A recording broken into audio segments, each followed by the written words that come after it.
Hi hello नमस्कार. मी विद्या तुम्हा सर्वांचं आजच्या आपल्या नवीन ब्लॉगमध्ये खूप खूप मनापासून स्वागत करते.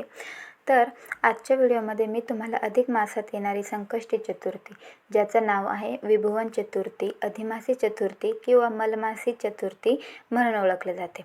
हिंदू पंचांगानुसार प्रत्येक महिन्यात येणाऱ्या संकष्टी चतुर्थीला विशेष महत्त्व आहे. पण अधिक मासाच्या कृष्ण पक्षात येणारी संकष्टी चतुर्थी सर्वात खास मानली जाते. तब्बल 3 वर्षांनी येते. त्यामुळे हिला पुरुषोत्तमी संकष्टी चतुर्थी असं नाव दिलं जातं. शास्त्रानुसार अधिक महिना स्वतः भगवान विष्णूंना समर्पित असतो आणि त्यात गणरायाची संकष्टी आल्यामुळे या दिवशी केलेले व्रत, जप आणि पूजेचं पुण्य अनेक पटींना वाढतं असं मानलं जातं. या दिवशी उपवास करून गणपती बाप्पाची मनापासून पूजा केली जाते. तर घरातील संकट, अडथळे आणि नकारात्मकता दूर होते अशी भक्तांची श्रद्धा आहे. विशेषतः मुलांचं सुख, घरातील शांती आणि मनोकामना पूर्ण व्हाव्यात म्हणून अनेक महिला आणि भक्त हा उपवास करत असतात. म्हणून 3 वर्षांनी येणारी ही संकष्टी भक्तांना अतिशय शुभ आणि पुण्यदायी मानली जाते. ही अशी दुर्मिळ संधी असते जी अनेक वर्षांनी एकदाच येते. तर मग या दिवशी नेमकं काय करावं, संकष्टी चतुर्थीचं व्रत कसं करावं, श्री गणेशाची पूजा कशी करावी, कोणते मंत्र जप करावेत आणि कोणत्या गोष्टी टाळाव्यात, या सगळ्या गोष्टींची माहिती मी आज आपल्याला या व्हिडिओमध्ये देणार आहे. तर उद्या 3 जून 2026 बुधवारचा दिवस, या दिवशी अधिक मासातील चतुर्थी आलेली आहे आणि अधिक मासात येणाऱ्या या चतुर्थीला विभुवन चतुर्थी असंही नाव आहे, जी 3 वर्षानंतर म्हणजेच दर 33 महिन्यांनी येते. धार्मिक मान्यतेनुसार असं सांगितलं जातं की 3 वर्षातून एकदा येणाऱ्या विभुवन संकष्टी व्रत जी व्यक्ती करते त्या व्यक्तीच्या जीवनातील सगळी संकट दूर होऊन त्या व्यक्तीच्या घरची आर्थिक परिस्थितीसुद्धा सुधारते. त्यामुळे तुम्ही वर्षभर संकष्टी चतुर्थीचं व्रत करत असाल किंवा नसाल, पण विभुवन संकष्टी व्रत मग नक्की मनोभावाने करायचं आहे. तुम्ही मनातील ज्या काही इच्छा आहेत त्या गणेशांना सांगा. तुमच्या आयुष्यात ज्या काही समस्या सुरू आहेत त्या श्री गणेश नक्की दूर करतील. मात्र यात काही शंकाच नाही, फक्त श्रद्धेने तुम्हाला हे व्रत करायचं आहे. आता आपण जाणून घेऊयात की या दिवशी नेमकं करायचं काय. तर या दिवशी सकाळी लवकर उठून स्नान करावं. शक्य असल्यास स्वच्छ लाल, हिरव्या किंवा पिवळ्या रंगाचे वस्त्र परिधान करायचं आहे. तांब्याच्या कलशात जल घेऊन सूर्यदेवाला अर्घ्य द्यायचं आहे.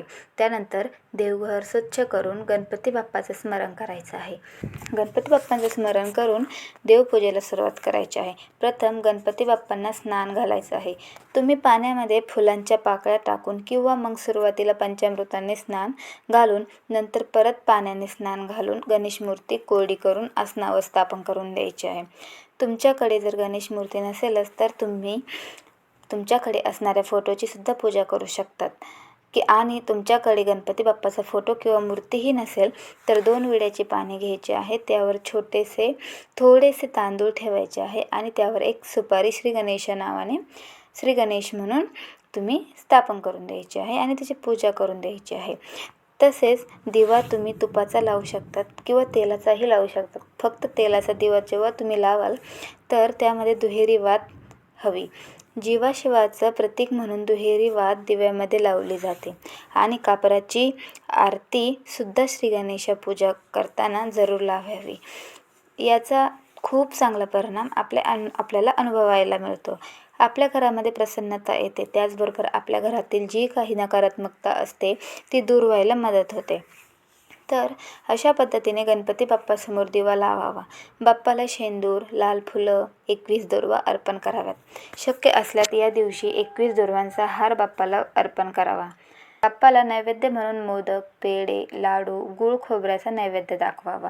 आता प्रश्न येतो की या दिवशी विशेषतः कोणता मंत्र जप करावा. तर दिवसभरात वेळ मिळेल तेव्हा श्रद्धेने फक्त ओम गण गणपतये नमः या मंत्राचा जप करावा, कारण हा गणपती बाप्पांचा अत्यंत प्रभावी मंत्र मानला जातो. शक्य असल्यास 108 वेळा या मंत्राचा जप करावा.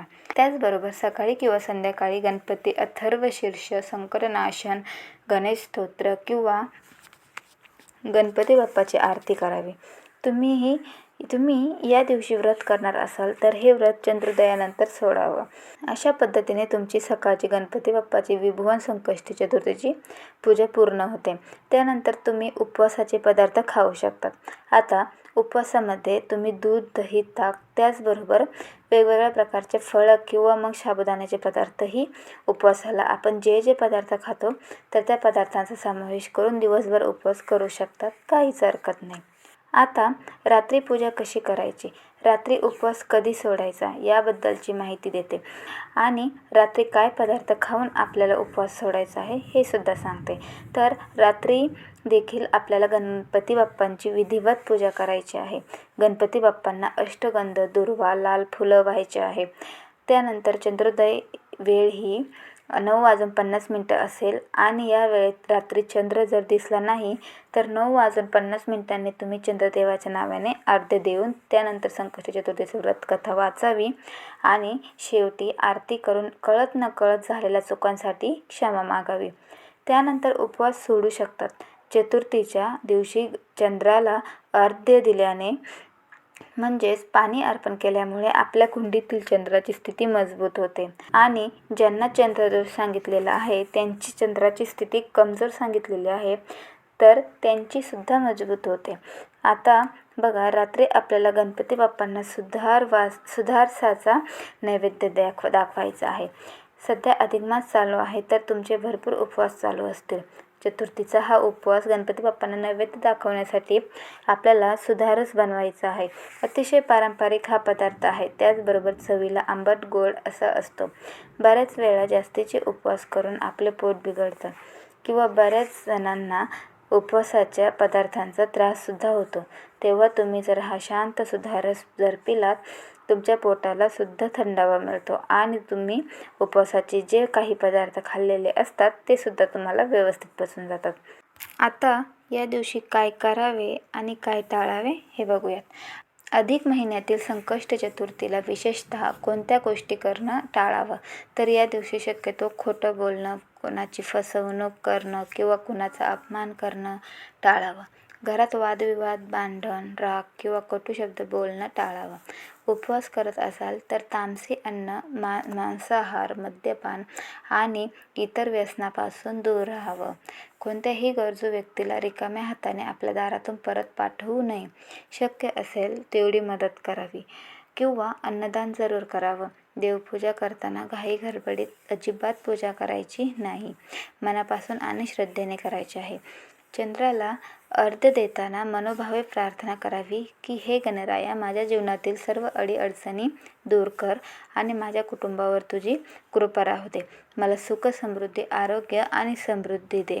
अर्घ्य देताना तुम्ही मंत्राचा जप सुद्धा करू शकतात. तसेच या दिवशी शक्य असल्यास एखाद्या गरजू व्यक्तीला अन्नदान किंवा फळदान करावं किंवा वस्त्रदान करावं.